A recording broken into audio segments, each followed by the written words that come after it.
იცით თქვენ რომ გუშინაც თქვენდა ამ თემაზე საუბარი ბიზინა ივანიშვილმა დაიწყო პერსონალურად ბიზინა ივანიშვილმა დაიწყო მოქმედებები მისივე გუნდის აწუკე ყოფილი წარმომადგენლების წინააღმდეგ ჯუანშერ ბურჭულაძე არ არის პირველი მასზე წინ იყო თორნიკე რიჟვაძე რომელმაც ოფიციალური ვერსიით თვითმკვლელობას სცადა და თორნიკე რიჟვაძეზე ადრე იყო რომეო მიქაუტაძე რომელიც გვარსახელის ბევრ ჩვენგანს გაგონილი არც ჰქონდა მაგრამ აღმოჩნდა რომ მინისტრის მოადგილე მიქაუტაძე თურმე დიდ კორუფციულ სკანდალებშია გახვეული და არ ვიცი კი არა ვიცი ესპანეთში ასე მაგალითად ბურჭულაძის არ იყოს რა ქონებას ფლობს ამას არც ოფიციალური გამოძიება უარყოფს რატომ აკეთებს ბიზინა ივანიშვილი ამას ეს კითხვა უნდა დავსვათ და ამ კითხვას უნდა გავცეთ მეტნაკლებად სრულყოფილი პასუხი რამდენიმე ვერსიაა პროცესად ერთი ვერსია მეორეს სულაც არ გამორიცხავს და მე გეტყვით უკლებლივ ყველა ვერსიაზე ვისაუბრებ შეძლების დაგვანათ პირველი ბიზინა ივანიშვილი ამით აჩვენებს რომ ის თავისიანებსაც ან ყოფილ თავისიანებსაც კი არ ინდობს და ბიზინა ივანიშვილი გვეუბნება რომ მე შემიძლია დავსაჯო უკლებლივ ყველა ვინც მათ შორის ჩემთან მუშაობდა თუმცა ბურჭულაძესთან იმართებაში ცოტა სხვაგვარად არის საქმე ბურჭულაძემ თავისი ნებით დატოვა თანამდებობა ამაზე გუშინაც ვილაპარაკე თავის დროზე რამდენიმე ხნის წინ და ის თავისუფლად შეეძლოთ რომ გადაეყვანათ ასე მაგალითად პარლამენტის თავდაცვა და უშიშროების კომიტეტი ჩაებარებინათ მისთვის ან სხვა სამინისტროში ან თავრობის ადმინისტრაციაში მრჩევლადაც მიდიან პირები იცით თქვენ ასე მაგალითად ლევან დავითაშვილის თუ სხვათა მაგალითები იცით ხო ამის თაობას აი ასე მაგალითად ლევან დავითაშვილი და კიდე უნდა გამახსენდეს ერთი პირი რომელიც მრჩევლად წავიდა ირაკლი კობახიძის მრჩევლად დაიწყო მუშაობა ბოლო პერიოდში არ მახსენდება სიმართლე გითხრათ ვიცი უბრალოდ გვარი არ მახსენდება თორე ფაქტი კი კარგად მახსოვს აი ბურჭულაძეს რომ გადასულიყო მრჩევლად ირაკლი კობახიძისა გამორიცხული იყო მაგრამ ამ შემთხვევაში ის კორუფციაში მხილებული სულაც არ იქნებოდა არ აღმოჩნდებოდა რომ სადღაც ესპანეთში თუ არ ვცდი მალაგაში მას ამდენი კვადრატული მეტრი მიწის ნაკვეთი თავის სახლთან ერთად აქვს შეძენილი და 600 თუ 700,000 დაახლოებით ევრო აქვს თურმე გადახდილი და იმიტომ არ აღმოჩნდებოდა რომ როდესაც მისიანი ხარ ანუ კობახიძის ხარ ეს ხარ ივანიშვილის გუნდში ხარ ამ შემთხვევაში არ გერჩიან ისევე როგორც არ ერჩიან იმ პირებს იმ კორუმპირებულებს რომლებიც ახლაც მთავრობაში არიან ხელისუფლებაში არიან ხელისუფლებად წოდებულ ბანდაში არიან მოკალათებულნი და შესაბამისად ისინი არიან მოცემულ ეტაპზე ყოველ შემთხვევაში ინდულგირებულნი ბურჭულაძეს ეგონა ჯუანშერ ბურჭულაძეს პაატა ბურჭულაძეში არაგერიოთ ემანდ ეგონა რომ თუ გაეცლებოდა აქედან გამომდინარე მას ხახვივით შერჩებოდა ის თავდაცვის მინისტრი იყო წარმოიდგინე ის ფული რომელიც მან მოიპარა ბიუჯეტიდან დიახ კორუფციულ სქემებში იყო რა გახვეული კობახიძეს უნდა რომ თავად უმციკლოს რეპუტაცია ჰქონდეს ხოლო ყველაფერი უკეთურობა რაც კი არსებობდა და არსებობს საქართველოს ხელისუფლებაში ყველაფერი შესტენოს ირაკლი ღარიბაშვილს და მის გუნდს და აქედან გამომდინარე მე სულაც არ გამოვრიცხავ რომ უშუალოდ ირაკლი ღარიბაშვილსაც მისწვდება კობახიძის დაგრძელებული კობახიძისა და მდინარაზის დაგრძელებული ხელები ოღონდ რასაკვირველია ბიზინა ივანიშვილის ნებართვა იქნება ამაზეც და აღარ გაითვალისწინებს ბიზინა ივანიშვილი იმას რომ ირაკლი ღარიბაშვილს ასე მაგალითად და ის პრემიერ-მინისტრი იყო საერთოდაც ნათესაური თუ ნათელმირონული ურთიერთობა აქვს თუ ჰქონდა აქვს მაინც ივანიშვილების ოჯახთან ირაკლი ღარიბაშვილი ერთ-ერთი და არა მთავარი და ერთ-ერთი მაგრამ არა პირველი სამიზნეა ირაკლი კობახიძის გუნდისა მაგრამ პრობლემა ის არის რომ ჰორიზონტალური ანუ ყველას მიმართ სამართლიანი ბიზინა ივანიშვილი არ არის კიდევ ერთხელ მინდა გავიმეორო და თუ სამართლიანი არის ყველას მიმართ მაშინ ყოფილებს კი არ უნდა მისდგეს ეს გასაგებია არამედ მოქმედებსაც უნდა მისდგეს და თუ მაინც და მაინც აინტერესებს ვინ არის კორუფციულ სკანდალებში გახვეული გამოძიების დამოუკიდებელი საგამოძიებო ჟურნალისტების მიერ გამოძიებული ამბები წაიკითხოს და აღმოაჩენს გუბერნატორებს, დეპუტატებს, მინისტრებს, სხვებს მინისტრების მოადგილეებს, რომლებიც რა გინდა რა ბიზნესში არიან, ჩაფლულნი ხელამდე და ბიზინა ივანიშვილისაგან მალულად, მაინც ასე ვთქვათ, მოდი ასე ვთქვათ, იპარავენ მათ შორის სახელმწიფო ფულს, მათ შორის მაგალითად ფესებში ისეთი ამბავია და ისეთი სკანდალებია, მართლა გადახედავს ივანიშვილმა ცალკეული დამოუკიდებელი ჟურნალისტების ნამუშევრებს, სიუჟეტებს, რეპორტაჟებს და ასე შემდეგ და ასე შემდეგ. ეხლა ღარიბაშვილს მისდგება თუ არა ივანიშვილი ეს ჯერ არ ვიცით, მაგრამ ვარაუდის გამოთქმა კი შეიძლება და აღმოჩნდება, რომ აღმოჩნდება სხვა რამე, არა მარტო ის, რომ აწუკე ყოფილი წევრები მთავრობის იყვნენ კორუმპირებულები, არამედ სრული საფუძველი გვექნება ვიფიქროთ და ვივარაუდოთ, მათ შორის ქართული ოცნების მომხრეებსაც ექნებათ ამგვარი საფუძველი, რომ ივარაუდონ, თუ დაფიქრდებიან ასაკვირველია, ოღონდ დაფიქრებისა მათ არაფერი ეთყობათ, ეს ფხა რატომღაც არ აქვთ, რომ უკვე შემდგომ, როცა ივანიშვილისაგან განთავისუფლდება, ივანიშვილისაგან წავა ნებისმიერი მათგანი, კობახიძე, მდინარაძე, პაპუაშვილი და ასე შემდეგ, სრულიად შემთხვევით შეიძლება აღმოჩნდეს მაგალითად პაპუაშვილი კორუმპირებული. და თუ ამის არ გჯერათ, მაშინ ბურჭულაძეს გახედეთ ასე მაგალითად 4 დღის წინ და 4 თვის წინ. 4 თვის წინ არც ერთს ვინც ემხრობა ქართულ ოცნებას ბურჭულაძე სულაც არ ეგონა კორუმპირებული და თუ რომელიმე ჩვენგანი ეთყოდა ჩვენივე მეგობრებს, ნაცნობებს, ახლობლებს, ან არა ახლობლებს საჯარო სივრცეში გააკეთებდა განცხადებას, რომ ბურჭულაძე ხალხნო ფულს იპარავდა თავდაცვის სამინისტროდან, ესენი ქართული ოცნების მომხრეები ჩვენ დაგვესხმებოდნენ თავს და გვეთყოდნენ როგორ გეკადრებათ, რა ვაგეკადრებათ, ბურჭულაძე ამას არიზავდა, ის ფლაც თავდაცვის მინისტრი იყო. ამბავი ის არის, რომ ამით რეალურად ხდება საქართველოს დესუვერენიზაციისკენ გადადგმული კიდევ ერთი ნაბიჯი, ანუ საქართველოს დესუვერენიზაცია რა არის საბოლოო ჯამში? არა მხოლოდ ის, რომ საგარეო კურსი საქართველოს დე-ფაქტო ხელისუფლებამ იცვალა და პირით რუსეთისკენ, ხოლო ზურგით ევროპისგან ზურგით დადგა, მთლად ზუსტი რო იყო, ალბათ ასე სჯობს, არამედ შიდა მოწყობას თუ ქვეყანა ესოდენ ჩაფლულია კორუფციაში, ის ბუნებრივია დასავლური ვერ იქნება და ბიზნა ივანიშვილს ვინც ის იქნება ეს სურს კიდეც ამის დამტკიცება უნდა პარალელურად იმისა, რაც ხდება უშუალოდ მთავრობაში და კიდევ ერთი ფაქტორი, ის 2, 3, 5 თუ 7 პირის დაპატიმრებით თუ დაკავებით, ხო? ის ერთგვარად გვეუბნება შემდეგ რამეს, მე თუ დაუნდობელი ვარ ჩემიანების ან ყოფილი ჩემიანების მიმართ, მე თქვენს მიმართაც ვიქნები დაუნდობელი და ასე გავაგრძელებ ქვეყნის მართვას. არადა პრობლემა არა მხოლოდ ბურჭულაძეშია, არა მხოლოდ ცალკეულ იმ პირებშია, რომლებიც ივანიშვილის პირობებში გამდიდრდნენ კლანების შექმნეს და ამა თუ იმ სამინისტროს მოვაჯდნენ და არა მხოლოდ სამინისტროს, არამედ დედაქალაქის მერიას ასე მაგალითად არამედ პრობლემა არის სისტემური და თევზი ყოველთვის ყარს. თავიდან არა იმიტომ, რომ ბიზნა ივანიშვილი კორუფციაში აღხილებული ან შემჩნეული, თუმცა მისი ცალკეული უცნაური კი არა, ხო, რატო უცნაური, ცალკეული ისეთი ბიზნესები, რომელთა შესახებაც ჩვენ გვაქვს ინფორმაცია, მაგალითად ბიტკოინების ქარხანა და ასე შემდეგ, ხო, თავისუფალი სავაჭრო ზონა და ასე შემდეგ გლდანში გაყიდე რამდენიც ვიცი, მაგრამ არა აქვს მნიშვნელობა იქიდან ხომ მიიღო დიდი რაოდენობით შემოსავალი, ესეც რასაკვირველია იწვევს, მაგრამ ბიზნა ივანიშვილი ოფიციალური პირი არ არის და მას ჭყალებში უფლება აქვს, ოღონდ არა ნეპოტისტურად, არა გარკვეული პრივილეგიების მიღებით გამდიდრებისა, მათ შორის საქართველოში გამდიდრების უფლებაც აქვს, უბრალოდ რაში ხარჯავს ამ ფულს და დამატებით, არა მხოლოდ ოჯახისთვის და ასე შემდეგ, ხო, არა მარტო იმისთვის, რომ გააძლიეროს საკუთარი იმპერია, არამედ ხარჯავს ამ ფულს და სხვებსაც ახარჯინებს ამგვარ ფულს საქართველოს რუსულ ორბიტაზე მოქცევისათვის და აქედან გამომდინარე მთელი პასუხისმგებლობით მინდა განვაცხადო ეს და მე მოვითხოვ მომავალი მთავრობისაგან, როცა იქნება ის, რომ ბიზნა ივანიშვილის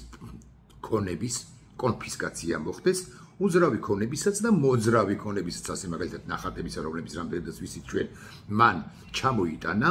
და ეს გამოიფინოს და საქართველოს არ ვიცი რამდენად საუკეთესო, მაგრამ აღმოსავლეთ ევროპაში ერთ-ერთი საუკეთესო გალერეები კი ექნება ბიზნა ივანიშვილის კოლექციებით. იყო პიკასოც არის და მონე მანეც, ხო? ნამდვილად იქნება საქართველოს ერთ-ერთი საუკეთესო გალერეა, რასაკვირველია ეს უნდა შეთანხმდეს საერთაშორისო თანამეგობრობასთან და ისეთი გალერეა უნდა გავაკეთოთ, რომლის შედეგადაც ეს ნამუშევრები არ დაზიანდება და ამის გაკეთება პრინციპში შესაძლებელია. ეს ვიცით თქვენ, მე ხა ერთ ისტორიას გავიხსენებდი, როგორ უნდა ბიზნა ივანიშვილის თავის დროზე თანამედროვე ხელოვნების გალერეის გაკეთება ერთ ცნობილ ცნობილ მხატვართან ერთად და რა ინციდენტი მოუვიდა, მოუხდა მას თუ მოუწია, მაგრამ ეს დადასტურებული ამბავია განა არა, მაგრამ იმდენად პრივატულად იყო და თქვა მოყოლილი ჩემთვის რომ ამ თემაზე იმ ამბავზე წლების წინანდელზე 2000 წელზე იმედია გასული დაახლოებით იმ ამბავზე მე ყურადღებას არ გავამახვილებ, თუმცა მე მოვუწოდებ უკლებლივ ყველას, ვისაც ამგვარი ინციდენტი ჰქონია ივანიშვილთან, იმგვარი, რომელსაც მე ვგულისხმობ, ხო, ყველას მოვუწოდებ, რომ ახმამაღლდნენ და გვიამბონ, როგორი ურთიერთობა ჰქონდათ ოდესღაც ივანიშვილთან და როგორი ურთიერთობა ჩამოუყალიბდა შემდგომ, მას შემდეგ, რაც ბიზინა ივანიშვილმა მათ შეურაცხყოფები მიაყენა. მოკლედ, ბიზინა ივანიშვილი საქართველოს ჩეხავს არა მხოლოდ იმით, რომ სახელმწიფო გადატრიალება მოახდინა ქართულმა რუსულმა ოცნებამ გასული წლის ნოემბრის მიწურულს და ოქტომბრის მიწურულსაც, ანუ ერთი თვით ადრე არჩევნებით მიიტაცა რა ხელისუფლება, არამედ შიდა მოწყობითაც ყველაფერი დეინსტიტუციონალიზირებული უნდა იყოს და დესაქართველოიზაციას ვუწოდებ მე ამას და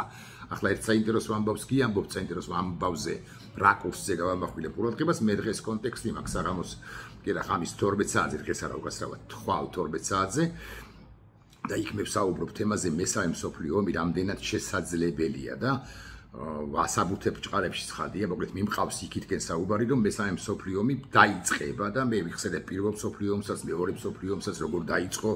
ასე მაგალითად 1937 წელს ჩინეთსა და იაპონიას შორის რა მოხდა, მერე პოლონეთში როგორ შეიჭრა, უკვე შემდგომ 39-ში გერმანია და ასე შემდეგ 39 კი არის პირველი კი არა მეორე მსოფლიო ომის დაწყების თარიღი, მაგრამ მაინც 37-ს მივიჩნევ მე მოკლედ რაღაცეებს ვლაპარაკობ და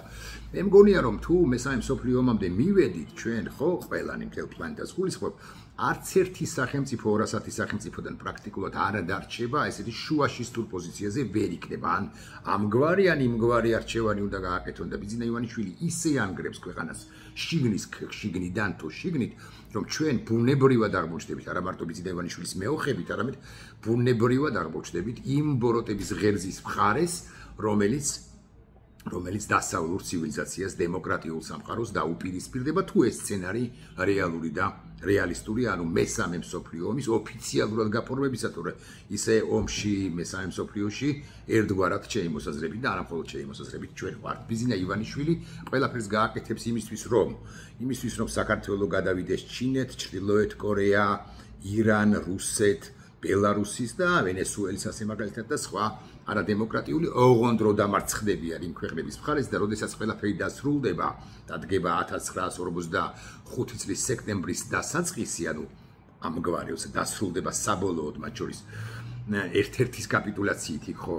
იაპონიის კაპიტულაცია მოხდა 45 წლის სექტემბრის დასაწყისში 6 წლის თავზე ოფიციალურად მეორე მსოფლიო ომის დაწყებიდან ხო 39-დან სექტემბრის თავზე 39-დან 6 წლის თავზე სექტემბერში იქ უკვე გაირჩევა მესამე მსოფლიო ომის შედგენის შემთხვევაში ვისკენ იყო და გაგიკვირდებათ და ყველა ვინც ერთ ადგილს ათამაშებდა და ბიზინა ივანიშვილი ერთ ადგილს ათამაშებს კი არა გადაბარგებულია პრაქტიკულად რუსულ ჩასაძირად განწირულ ნავში თუ გემში ყველა დაისჩება მეთქი ამიტომ მე არა მხოლოდ იმას გეკითხებით გინდათ თუ არა ჩრდილოეთ კორეაში ცხოვრება ჩრდილოეთ კორეის მსგავს ქვეყანაში ცხოვრება ბელარუსის თუნდაც მსგავს ქვეყანაში ცხოვრება არამედ იმასაც გეკითხებით როდესაც ყველაფერი გაირჩევა და დასრულდება და კვანძები გაიხსნება ამ შემთხვევაში როცა მოგვადგებიან და გვეკითხავენ ჩვენ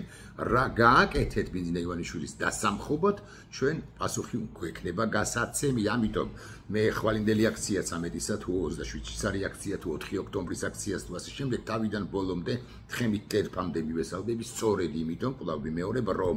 რომ ჩვენ უნდა ვაჭანჭყაროთ თუ ვაჯანჭყაროთ ბიზინა ივანიშვილის ხელისუფლება ოჩოფეხებზე შემდგარი, იმიტომ თავის მხრიდან ბიზინა ივანიშვილმა აქ საბოლოო გამარჯვება ვერ გაიფორმოს, გამარჯვების შემთხვევაში ის დაამყარებს ეგრეთ წოდებულ სუვერენულ დემოკრატიას, თუმცა ამას ვინჩივის ის ჩამოვაყალიბებს გუშინციდაც მქონდა ამ თემაზე ვიდეობლოგი კი არა პირდაპირ ჩართვა თუ არ ვწდები შესაძლოა ვიდეობლოგი აღარ მახსოვს უკვე დღეში 2-3 წერ აქ დაამყარებს სუვერენულ დემოკრატიას ვინჩივის აქ შემოიღებს ქართველი ერის ქცევის წესს და ქართველი ერის ქცევის წესში ყველაფერი შევა პრაქტიკულად აი ვუტრირებ ცხადია მაგრამ მუხტს ქვეზემოთ იუბკა არ უნდა ატარონ ქვედაბოლო არ უნდა ატარონ ქალებმა შეიძლება ესეც კი ჩაწეროს და შეიძლება ისიც კი მიამატოს რომ 50 თუ 51 მეტალია უნდა გავაკეთოთ ყველამ ვინც ბიზინა ივანიშვილს არ ემორჩილება აი აქედან გამომდინარე მიმაჩნია რომ 4 ოქტომბერიც მათ შორის და არა მხოლოდ 4 ოქტომბერი, არამედ სხვა თარიღებიც მნიშვნელოვანია. ოღონდ უნდა ვიყოთ ბრგედი, იმიტომ რომ ბიძინა ივანიშვილს ეყოფა რესურსი, ეს მინდა ხაზგასმით თქვა, ოღონდ არის არ ვაშინებს ხადია,